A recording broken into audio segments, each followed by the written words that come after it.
ಎಲ್ಲರಿಗೂ ನಮಸ್ಕಾರ. ಇದು ನನ್ನ ಕೊನೆ ವಿಡಿಯೋ 2017 ಪೇಪರ್ ಸಾಲ್ವ್ ಮಾಡೋದ್ರಲ್ಲಿ. ಇದರಲ್ಲಿ 6 ಕ್ವೆಶನ್ಸ್ ನಾನು ಮ್ಯಾಥ್ಸ್ ತೊಗೊಂಡಿದ್ದೀನಿ. ತುಂಬ ಒಳ್ಳೊಳ್ಳೆ ಕ್ವೆಶನ್ಸ್. ಅದಕ್ಕೆ ಲೈಕ್ ಮತ್ತು ಶೇರ್ ಮಾಡೋದು ಮರಿಬೇಡಿ, ಹಾಗೆ ಸಬ್ಸ್ಕ್ರೈಬ್ ಮಾಡಿ. ಸೊ ಫೈನಲ್ ಅಂದರೆ ಇವಾಗ ಇಲ್ಲಿ ಈ ಕ್ವೆಶನ್ಸ್ನ ಶುರು ಮಾಡೋಣ. ಇವಾಗ the area of the region bounded by the curve y is equal to x square and the line y is equal to 16 is. ಇವಾಗ ಇದು ಅಪ್ಲಿಕೇಶನ್ ಆಫ್ ಇಂಟಿಗ್ರಲ್ಸ್ ಚಾಪ್ಟರ್ ಇಂದ ತೊಗೊಂಡಿರೋದು. ಸೊ ಇದರಲ್ಲಿ ನಾವು ಇಂಟಿಗ್ರಲ್ y dx ಎಲ್ಲ ಮಾಡಬೇಕಾಗುತ್ತೆ. ಏನೇನೋ ಎಲ್ಲಿಂದ ಇಲ್ಲಿಗೆ ಲಿಮಿಟ್ಸ್ ಎಲ್ಲ ತಗೊಂಡು ಒಂಥರ ಡೆಫಿನೆಟ್ ಇಂಟಿಗ್ರಲ್ಸ್ ತರ ಇದೆ. ಲಿಮಿಟ್ ಹಾಕ್ಬಿಟ್ಟು ಆಮೇಲೆ ಫೈನಲ್ ಆಗಿ ಆನ್ಸರ್ ನಾವು ಎಷ್ಟು ಏರಿಯಾ ಕಂಡುಹಿಡಬೇಕು ಅದನ್ನ ಕಂಡುಹಿಡಿದು ಫೈನಲ್ ಆಗಿ ಆನ್ಸರ್ ಟಿಕ್ ಮಾಡಬೇಕಾಗುತ್ತೆ. ಸೊ ಶುರು ಮಾಡೋಣ. ಸೊ ಈ ಕರ್ವ್ ಹೆಂಗೆ ಡ್ರಾ ಮಾಡೋಣ? y is equal to x square ನಿಮಗೆ ಗೊತ್ತು, ನೋಡೋಕೆ ಈ ತರ ಇರುತ್ತೆ ಅಂತ, ಹೌದಾ?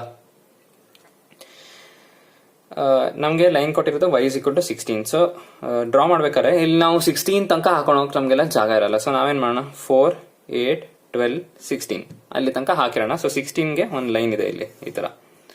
ನಮ್ಗೇನ್ ಕೇಳ್ತಿದ್ದಾರೆ, ಈ ಏರಿಯಾ ಅಂದ್ರೆ ನಮ್ಗೆ ಏನು ಪಾಸಿಟಿವ್ ಫಸ್ಟ್ ಕ್ವಾಡ್ರಂಟ್ ಅಲ್ಲಿ ಇರಬೇಕು ಅಥವಾ ಸೆಕೆಂಡ್ ಕ್ವಾಡ್ರಂಟ್ ಅಲ್ಲಿ, ಆತರ ಏನು ಕಂಡೀಷನ್ಸ್ ನಮಗೆ ಕೊಟ್ಟಿಲ್ಲ. ಸೊ ಈ ಟೋಟಲ್ ಏರಿಯಾ ಅಂದ್ರೆ ಈ ಏರಿಯಾ ಇದೆಯಲ್ಲ ಇಷ್ಟು ಕಂಡುಹಿಡಿಬೇಕು. ಈ ಏರಿಯಾ ನಮಗೆ ಕೇಳ್ತಾ ಇದಾರೆ. ನಮ್ಗೆ ಇವಾಗ ಇಂಟಿಗ್ರೇಷನ್ ಗೊತ್ತಿಲ್ಲ ಅಥವಾ ಮರ್ತೋಗ್ಬಿಟ್ಟಿದೆ ಅಥವಾ ಟೈಮ್ ಇಲ್ಲ ಅಥವಾ ತುಂಬಾ ಕಮ್ಮಿ ಟೈಮ್ ಮಿಕ್ಕಿದೆ ಅಂತಂದ್ರೆ ನಾವೇನ್ ಮಾಡೋಣ, ತಲೆ ಉಪಯೋಗಿಸಿ ಆನ್ಸರ್ ತನಕ ಹೋಗೋಣ. ಹೆಂಗೆ ಅಂತಂದ್ರೆ ಈ ಪಾಯಿಂಟ್ನ ಈ ಪಾಯಿಂಟ್ ಜಾಯಿನ್ ಮಾಡಿ, ಹೌದಾ? ಸೊ ಇಲ್ಲೊಂದು ಟ್ರಯಾಂಗಲ್ ಸಿಗುತ್ತೆ ನಮ್ಗೆ, ಇದೊಂದು ಟ್ರಯಾಂಗಲ್ ಆಗುತ್ತೆ. ಈ ಪಾಯಿಂಟ್ ಮತ್ತೆ ಈ ಪಾಯಿಂಟ್ ಏನು ಅಂತ ಕಂಡುಹಿಡ್ಕೊಂಬಿಡಿ.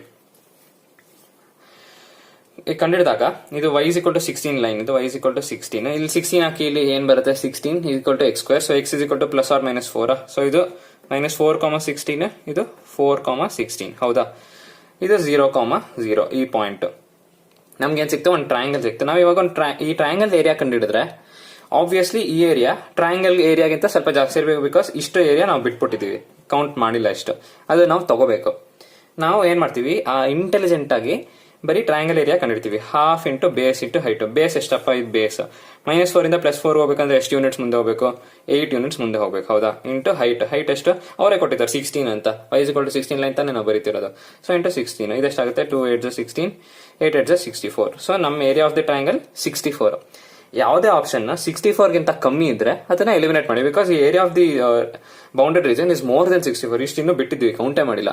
ಸೊ 64ಗಿಂತ ಜಾಸ್ತಿನೇ ಇರ್ಬೇಕು ನಮ್ಗೆ ಏರಿಯಾ. 64ಗಿಂತ ಕಮ್ಮಿ ಯಾವ್ದಪ್ಪ, 64/3 ಕಿತ್ತಾಕಿ, ಬೇಡ ನಮ್ಗೆ ಆಪ್ಷನ್. 32/3 ಅಯ್ಯೋ ಇನ್ನೂ ಡಬ್ಬ ಆಪ್ಷನ್ ಬೇಡ. 256/3 ಮತ್ತೆ 128/3 ಇದನ್ನ ಸ್ವಲ್ಪ ಡಿವೈಡ್ ಮಾಡಿ ನೋಡ್ಬೇಕಾಗುತ್ತೆ. 128/3 ಎಷ್ಟಪ್ಪ, 3 4s 12, 4 40 ಅಲ್ಲೇ ಆಗೋಯ್ತು. ಆಪ್ಷನ್ ಬೇಡ. ಮಿಕ್ಕಿರೋದೇನು 256. ಇದೆಷ್ಟು, 3 8s 24, 80 ಸಮಥಿಂಗ್ ಬರ್ಬೋದು. ನಮ್ಗೆ ಗೊತ್ತಿಲ್ಲ ಅದರ ಎಷ್ಟು ಬರುತ್ತೆ ಅಂತ ಗೊತ್ತಿಲ್ಲ. ಬಟ್ ಇದೇ ಆಪ್ಷನ್ ಕರೆಕ್ಟ್ ಆಗಬೇಕು. ಬಿಕಾಸ್ ಆಪ್ಷನ್ ಸಿ ನಮಗೆ ಒಂಥರ ನಮ್ಮ ಕಂಡೀಷನ್ ಸ್ಯಾಟಿಸ್ಫ್ಯಾಕ್ಟರಿ. ಈ ತರ ನಾವು ಕ್ವೆಶನ್ಸ್ ನ ಬೇಗ ಸಾಲ್ವ್ ಮಾಡ್ಬೋದು, ಹೌದಾ? ನೆಕ್ಸ್ಟ್ ಕ್ವೆಶನ್ ನೋಡೋಣ. The eccentricity of the ellipse x square y 36 plus y square by 16 equal to 1 is. ಯಾರೋ ನಂಗೆ ಕೇಳಿದ್ರು ಸ್ವಲ್ಪ ಕಾನಿಕ್ ಸೆಕ್ಷನ್ಸ್ ಏನೇನು ಪ್ರಾಬ್ಲಮ್ಸ್ ಇದೆ ಪೇಪರ್ ಅಲ್ಲಿ ಅದನ್ನೆಲ್ಲ ತಗೊಂಡ್ ಮಾಡಿ ಅಂತ. ಅದಕ್ಕೆ ಕಾನಿಕ್ ಸೆಕ್ಷನ್ ಇದಿದೆ 2 ಕ್ವೆಶನ್, ಸ್ವಲ್ಪ ಏನೋ ಪ್ಯಾರಾಬೋಲಾ ಮತ್ತೆ ಇದಕ್ಕೆ ರಿಲೇಟೆಡ್. ಅದಕ್ಕೆ ತಗೊಂಡೆ. ಎಸೆಂಟ್ರಿಸಿಟಿ ಆಫ್ ದಿ ಎಲಿಪ್ಸ್, ಬೇಸಿಕ್ ಇದು ellipse a square is greater than b square. So e is equal to square root of a square minus b square divided by a square. ಅಕಸ್ಮಾತ್ ಇದು ಜಾಸ್ತಿ ಇದ್ರೆ b square minus a square by b square ಮಾಡ್ತಾ ಇದ್ವಿ. So ಇವಾಗ ಇದು square root of 36 minus 16 divided by 36. So divided by 6 ಆಚೆ ಬರುತ್ತೆ, 36 minus 16 ಅಂತಂದ್ರೆ 20. square root of 20 ಎಷ್ಟು, 4 into 5 ಬರುತ್ತೆ. ಸೊ square root of 4 2 ಆಚೆ ಬರುತ್ತೆ, √5 ಹಂಗೆ ಇರುತ್ತೆ, 2 √5/6. Option correct. Option C correct. ಎಲ್ಲ ಓವರ್ ಆಗೇ ಮಾಡ್ಬಿಡ್ಬೋದು, ಪೇಪರ್ ವರ್ಕ್ ಜಾಸ್ತಿ ಮಾಡಬಾರ್ದು. ಎಲ್ಲ ಎಷ್ಟಾಗುತ್ತೆ ಅಷ್ಟು ಮೈಂಡ್ ಅಲ್ಲೇ ಮಾಡ್ಬಿಟ್ಟು ಆನ್ಸರ್ ಟಿಕ್ ಮಾಡಬೇಕು. If y is equal to tan inverse of sin x plus cos x divided by cos x minus sin x, what is dy by dx? ನೀವೇನ್ ಮಾಡ್ತೀರಾ, dy by dx is equal to tan inverse ಮಾಡಿ 1/1 plus ಇಷ್ಟು ದೊಡ್ಡ square equal to ಏನೇನೋ ಅದು ಇದೆಲ್ಲ ಮಾಡ್ತೀರಾ. ದಯವಿಟ್ಟು ಅದನ್ನೆಲ್ಲ ಯಾವುದೇ ಕಾರಣಕ್ಕೂ ಮಾಡಬೇಡಿ. ಯಾಕಂತಂದ್ರೆ ಒಂದ್ ಕೆಲಸ ಮಾಡಿ, tan y ಈಕ್ವಲ್ ಟು ಇದನ್ನ sin x plus cos x ಬದಲು cos x plus sin x divided by cos x minus sin x. ಈ ಎಕ್ಸ್ಪ್ರೆಷನ್ ಯಾವ ತರ ಕಾಣ್ತಿದೆ ನಮಗೆ, ಈಕ್ವಲ್ ಟು ನಮ್ಗೆ ಏನ್ ಗೊತ್ತು, ಇಲ್ಲಿ ನ್ಯೂಮರೇಟರ್ ಪ್ಲಸ್ ಇದ್ರೆ tan of π/4 plus x. ಅಕಸ್ಮಾತ್ ಇಲ್ಲಿ ಮೈನಸ್ ಇಲ್ಲಿ ಪ್ಲಸ್ ಇದ್ರೆ tan of π/4 minus x ಆಗಿರುತ್ತೆ. So tan y equal to tan of π/4 plus x. So y is equal to π/4 plus x. dy by dx equal to differentiation of constant 0, differentiation of x 1. So dy by dx is equal to 1. Option D perfect ಆಗಿ correct, ಅಷ್ಟೇ, ಇನ್ನೇನಿಲ್ಲ. So ಈ ತರ ಈ question solve ಮಾಡ್ತೀವಿ. Next ನೋಡೋಣ. ಇದೇ ತರ ಕ್ವಶನ್ 2018 ಪೇಪರ್ ಅಲ್ಲೂ ಬಂದಿತ್ತು, ಅದಕ್ಕೆ ಹೇಳ್ತಾ ಇದ್ದೀನಿ ಸಿಮಿಲರ್ ಕ್ವಶನ್ಸ್ ಅಥವಾ ಒಂದ್ಸತಿ ಸೇಮ್ ಕ್ವಶನ್ಸ್ ಬಂದ್ಬಿಡುತ್ತೆ, ಅದಕ್ಕೆ ಸಾಲ್ವ್ ಮಾಡೋಣ. tan inverse x plus tan inverse y equal to 4π/5 cot inverse x plus cot inverse y ಎಷ್ಟು ಅಂತ ಈಕ್ವಲ್ ಟು ನಾವು ಲಾಸ್ಟ್ ಟೈಮ್ ಏನ್ ಹೇಳ್ಕೊಟ್ಟಿದ್ದೆ, ಏನೋ ಒಂದು ಕಾನ್ಸ್ಟೆಂಟ್ ಪಿ ಅಂತ ಇಟ್ಕೊಳ್ಳೋಣ ಆಯ್ತಾ. ಈ ಎಕ್ಸ್ಪ್ರೆಷನ್ ಪಿ ಅಂತ ಇಟ್ಕೊಳ್ಳೋಣ. ನಾವೇನ್ ಮಾಡೋಣ, ಇದನ್ನ ಫಸ್ಟ್ ಇಕ್ವೇಶನ್ ಅಂತ ಅನ್ಕೊಂಡು ಇದನ್ನ ಸೆಕೆಂಡ್ ಇಕ್ವೇಶನ್ ಅಂತ ಅನ್ಕೊಂಡು ಎರಡನ್ನು ಆಡ್ ಮಾಡೋಣ. 1+2 tan inverse x plus cot inverse x ಎಷ್ಟಾಗುತ್ತೆ, π/2 ಆಗುತ್ತೆ. tan inverse y plus cot inverse y π/2 ಆಗುತ್ತೆ ಈಕ್ವಲ್ ಟು 4π/5 ಪ್ಲಸ್ ಪಿ. ನಮ್ಗೇನ್ ಬೇಕು, ಪಿ ವ್ಯಾಲ್ಯೂನೇ ಬೇಕು. π minus 4π/5 ಆನ್ಸರ್ ಅಷ್ಟೇ. π minus 4π divided by 5 equal to π/5. Option b perfect correct. ಅಷ್ಟೇ simple ಆಗಿ ಕೇಳ್ತಾರೆ, ನೀವು ತಗೊಂಡ್ ಮಾಡೋದಷ್ಟೇ. ಕರೆಕ್ಟ್ ಕ್ವಶನ್ಸ್ ನ ಪಿಕ್ ಮಾಡೋದು ನೀವು ಕಲ್ತು ಬಿಟ್ರೆ CET ಅಂತ ಎಕ್ಸಾಮ್ಸ್ನೆಲ್ಲ ತುಂಬಾ ಚೆನ್ನಾಗಿ ಆರಾಮಾಗಿ 140 150 ಪ್ಲಸ್ ಆರಾಮಾಗಿ ತೆಗಿಬಹುದು ಯಾರೇ ಆಗ್ಲಿ. ನೀವು ಬೋರ್ಡಲ್ಲಿ 70 ಆಗಲಿ 80 ಆಗಲಿ 90% ಆಗಲಿ ಎಷ್ಟೇ ಆಗಿದ್ರು ಈ ತರ ಕ್ವಶನ್ಸ್ ನೀವು ಸಾಲ್ವ್ ಮಾಡ್ಲೇಬೇಕು. ಇದೆಲ್ಲ 2 ವರ್ಷದಿಂದ ಕಲ್ತಿದಿರೋದು ನೀವು, ಎಲ್ಲ ಈಸಿನೇ ಇರುತ್ತೆ, ಮಾಡೋದಷ್ಟೇ ನೀವು ಪ್ರಾಕ್ಟೀಸ್ ಮಾಡಬೇಕು. ನೆಕ್ಸ್ಟ್ ಕ್ವೆಶ್ಚನ್ ನೋಡೋಣ. Reflection of the point alpha beta gamma in XY ಪ್ಲೇನಸ್.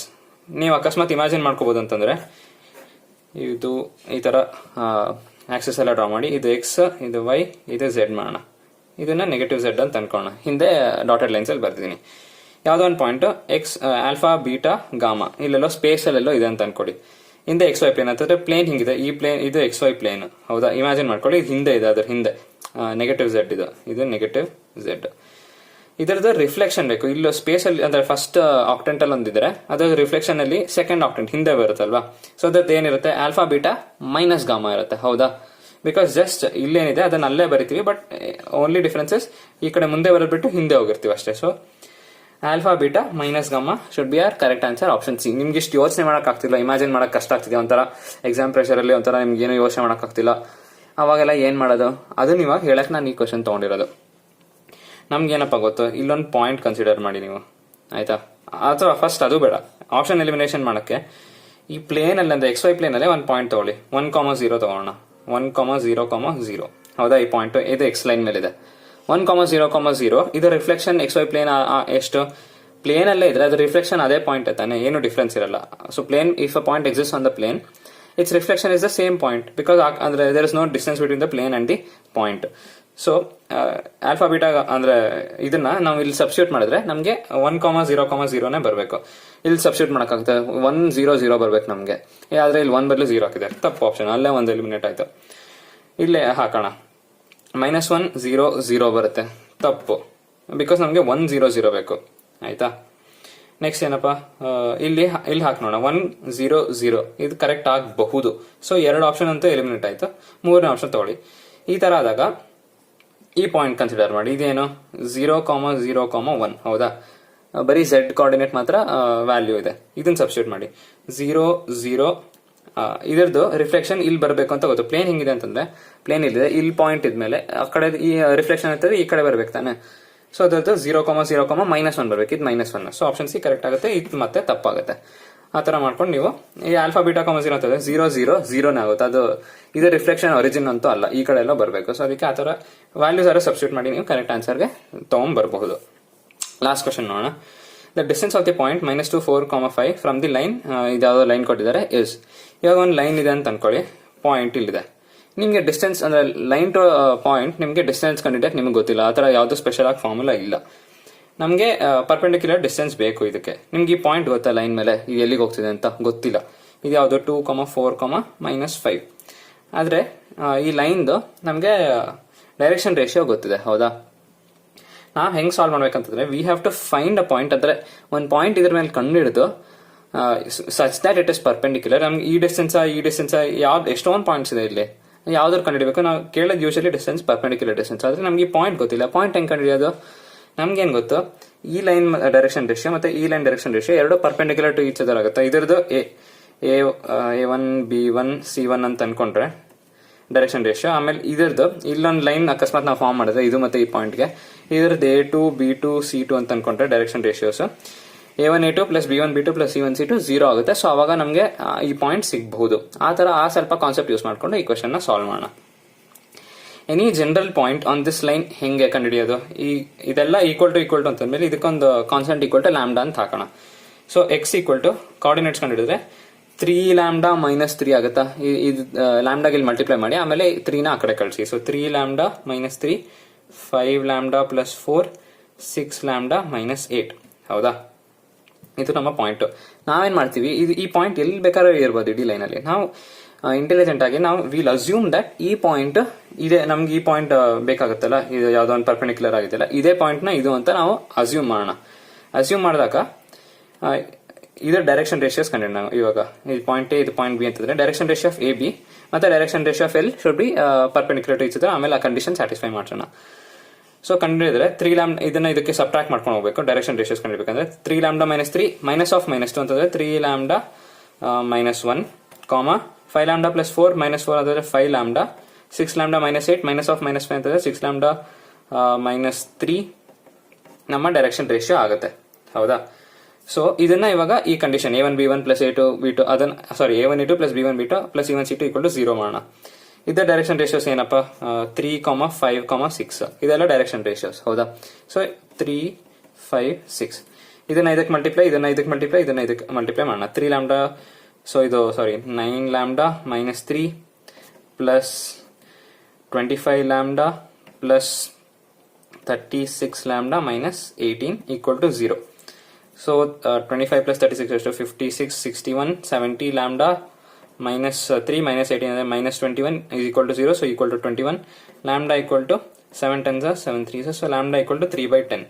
ಮುಂದಕ್ಕೆ ನೀವೇ ಸಾಲ್ವ್ ಮಾಡ್ಕೊಳ್ಳಿ. ಹೆಂಗೆ ಅಂತಂದ್ರೆ ಇದನ್ನ ವಾಪಸ್ ಇಲ್ಲಿಗೆ ಸಬ್ಸ್ಟಿಟ್ಯೂಟ್ ಮಾಡಿ ಒಂದೊಂದು ಲ್ಯಾಂಬ್ಡಾಗ, ಅವಾಗ ನಿಮಗೆ ಈ ಪಾಯಿಂಟ್ ಸಿಗುತ್ತೆ, ಯಾವ್ದೊಂದು ಪಾಯಿಂಟ್ ಸಿಗುತ್ತೆ. ಈ ಪಾಯಿಂಟ್ ಇದೇ ಪಾಯಿಂಟ್ ಆಗುತ್ತೆ ಬಿಕಾಸ್ ನಾವು ಆ ಕಂಡೀಷನ್ ತಗೊಂಡ್ಬಿಡೋದು. ಸೊ ಅದರ distance square root of x1 minus x2 whole square plus y1 minus y2 ಆ ಡಿಸ್ಟೆನ್ಸ್ ಎಲ್ಲ ಕಂಡಿದ್ದೀವಿ. I think option A root over 37/10 correct ಆಗಿ ಬರಬೇಕು. ಕ್ಯಾಲ್ಕುಲೇಷನ್ ಮಿಕ್ಕಿದ್ದೆಲ್ಲ ನೀವೇ ಮಾಡ್ಕೊಳ್ಳಿ, ಇವಾಗ ಟೈಮ್ ಆಗಿದೆ. ಸೊ ಫೈನಲ್ ಆಗಿ ಯಾವ ತರ ಈ 6 ಕ್ವೆಶನ್ ಸಾಲ್ವ್ ಮಾಡ್ತೀವಿ. ನೆಕ್ಸ್ಟ್ ನಾನು 2016 ಪೇಪರ್ದು 3 ಕ್ವೆಶನ್ ಸಾರಿ 3 ವಿಡಿಯೋ ಮಾಡ್ತಾ ಇದೀವಿ, ಎಲ್ಲ ಮ್ಯಾಥ್ಸ್ ಮೇಲೆ. ಬಿಕಾಸ್ ಸುಮಾರು ಜನ ರಿಕ್ವೆಸ್ಟ್ ಮಾಡಿದ್ದಾರೆ 2016 ಪೇಪರ್ ಮ್ಯಾಥ್ಸ್ ಮಾಡಿ ಅಂತ. ಸೊ ಫಿಸಿಕ್ಸ್ ಕೆಮಿಸ್ಟ್ರಿ ಸುಮಾರು ವಿಡಿಯೋಸ್ ಮಾಡಿದ್ದೀನಿ, ಇದನ್ನೇ ನೋಡಿ. ಆಲ್ಮೋಸ್ಟ್ ಎಲ್ಲದು ಹಿಂಗೆ ಇರುತ್ತೆ ಕ್ವೆಶನ್ಸ್, ಅದೆಲ್ಲ ನೀವು ನೋಡ್ಕೊಳ್ಳಿ. ಬಟ್ ಮ್ಯಾಥ್ಸ್ ಒಳ್ಳೊಳ್ಳೆ ಕ್ವೆಶನ್ಸ್ ತಗೊಂಡು ಒಳ್ಳೆ ಟ್ರಿಕ್ಸ್ ಇಂದ ಸಾಲ್ವ್ ಮಾಡ್ತಾ ಇದೀನಿ ನಾನು. ಸೊ ಅದಕ್ಕೆ ಕಾಯ್ತಾರಿ, ಮತ್ತೆ ಚೆನ್ನಾಗಿ ಪ್ರಾಕ್ಟೀಸ್ ಮಾಡಿ. ಈ ತರ ಕ್ವೆಶನ್ಸ್ ಎಲ್ಲ ಇನ್ನು ಬೇರೆ ಬೇರೆ ಹಳೆ ಪೇಪರ್ಸ್ ನೆಲ್ಲ ತಗೊಂಡು ಸಾಲ್ವ್ ಮಾಡಿ. ಹಾಗೆ ಲೈಕ್ ಮತ್ತೆ ಶೇರ್ ಮಾಡಿ ಈ ವಿಡಿಯೋನ. ಹಾಗೆ ಫಸ್ಟ್ ಟೈಮ್ ನೋಡ್ತಾ ಇದ್ರೆ ಸಬ್ಸ್ಕ್ರೈಬ್ ಮಾಡೋದು ಮರಿಬೇಡಿ. ಸೊ ಫೈನಲ್ ಆಗಿ ಥ್ಯಾಂಕ್ ಯು ವಿಡಿಯೋ ನೋಡಿದಕ್ಕೆ. All the very best.